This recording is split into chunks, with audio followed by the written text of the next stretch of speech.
What's up, everybody? Welcome back to Around the Table Sports. Now, before we get into today's video, if you could go ahead and do me a favor and hit that subscribe button. We're a new channel. We got a lot of content planned, and this week alone, we want to put out the episode 2 of the college football quarterback competitions, and this time it's going to be Georgia JT Daniels versus Jamie Newman, and this is a really good video. It's not something you want to miss. So hit that subscribe button, hit that bell notification, and if you enjoy the video, go ahead and drop a like and a comment into content that you would like to see. As much as we have planned, we want to be able to create an environment where we can almost have fun together. Stuff y'all are interested in, stuff we're interested in reporting. Now, this moves me on into what today's video is actually about. As y'all know, we cover some recruiting in this channel, and today we're looking at the #1 player in the class of 2021, Korey Foreman, 6'5", 265-pound, strong side defensive end out of Centennial High School in California. Now, Korey Foreman, like I said, is the #1 player in the nation, and he was a former Clemson commit. Now, if you look at his 24/7 Sports page, he is crystal balled to USC right now at about an 88% USC to 12% Clemson. And while I think that's likely, he did release his top 7 schools yesterday. Those 7 schools weren't too surprising outside of one.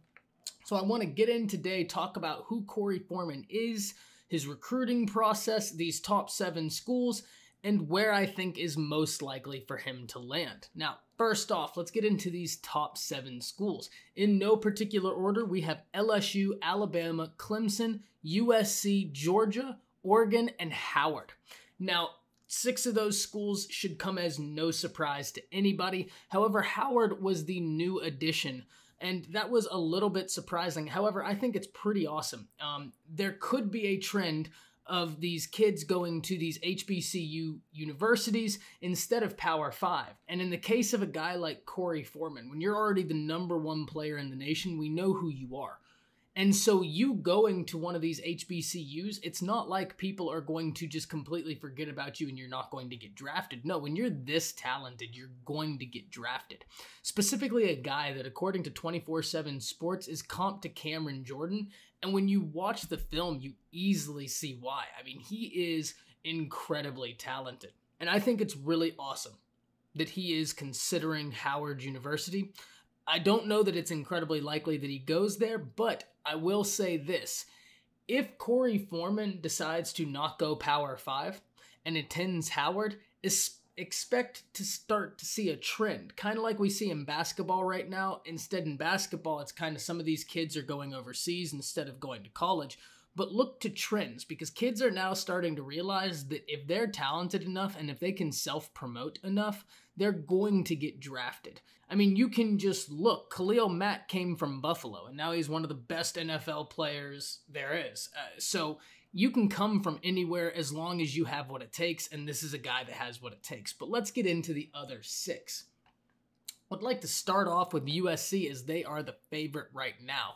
And specifically, we'll start out west and kind of move our way back. So with USC, I think that it's incredibly likely that he does end up at USC, but it kind of contends on a few things, right? And one of them is directly within USC's control, and that is how they do this year. USC has been disappointing as of late, and they have lost on big recruits. Last year, they lost on the #2 recruit in the nation, according to 24/7 Sports Composite. According to 24/7 Sports, he was the #1 overall player in the nation, and that is Bryce Young. He spurned USC for Alabama. Now, Korey Foreman is a lean to USC, but there's also another team in the Pac-12 that will have something to say about that. And while it is completely in USC's control to see how many games they win, let's not forget Oregon.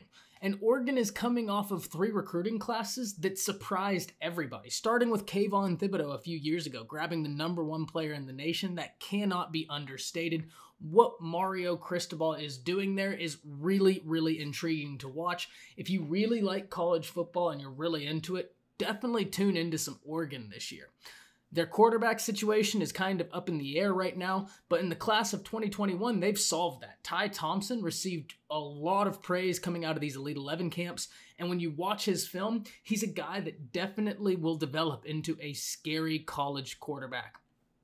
Now, Oregon had Kayvon Thibodeau a few years ago, and then last year, we look and who did they grab? They grabbed Justin Flo, the #1 inside linebacker in the nation, and then followed that up with Noah Sewell, who by all accounts was heading to the SEC. And so they're starting to recruit on this defensive kind of mantra that they are going to have a hard-nosed defense, and Korey Foreman could fit right in there. Because as he put it, he wants to play in the NFL, and he wants to go somewhere that will develop him into an NFL talent. And as it stands right now, Kayvon Thibodeau looks like he's a future first-rounder. Justin Flo, he could absolutely be a future first-rounder. He's comped to Reuben Foster, who was, when playing with San Francisco, ranked as the #3 linebacker in the entire NFL. Now, we've talked about USC, we've talked about Oregon. Let's move into the SEC, as there are rumors that he could be interested in playing in the SEC, and as of right now, there are 2 teams in particular that seem to have kind of a lead in that process. Those 2 teams are Georgia first, LSU second. Now, Georgia first, because before Korey Foreman committed to Clemson, he was actually almost about to commit to Georgia, and he revealed this information to 24/7 Sports. So the difference between Georgia and Clemson to him were very minuscule, and he almost picked Georgia. But LSU cannot be understated right now. Ed Orgeron is personally recruiting Korey Foreman, and that's just showing how much they want this kid. And that's not to talk about the dark horse in the SEC, which is Alabama. And let's pretend for a second that there's a cure found tomorrow, and that the football season gets to progress as it was supposed to whenever it was released. Alabama opens up with USC, and the word is that USC's status depends on how they do. What happens if Alabama goes out there and absolutely whoops up on them and they put on a defensive front clinic? Let's not forget that is Bama's wheelhouse. That defensive front 7, that's what they've been doing, and that's what they've been producing over the years, time after time after time. So, I mean, it wouldn't surprise anybody, I don't think, if he goes to Alabama, especially after he said he's interested in somewhere that can get him into the NFL and then develop him into an NFL talent.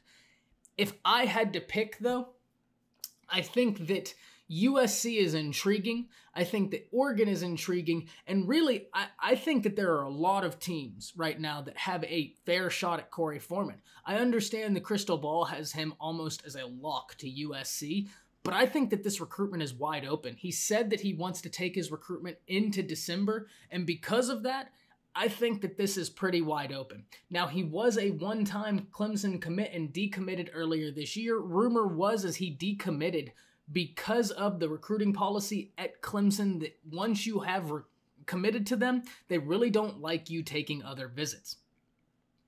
That being said, it's Clemson. They're still absolutely in this running, no doubt about it. Well, that'll do it for today's video. Like we said at the beginning of the video, if you would consider hitting that subscribe button, hitting that bell notification, and if you enjoyed today's video, hit the like and drop a comment down below and let us know what you want to see. If you have a player that you would like to talk about, just let me know and we can do whatever we want. That being said, thank you for tuning in to Around the Table Sports. We'll see you next time.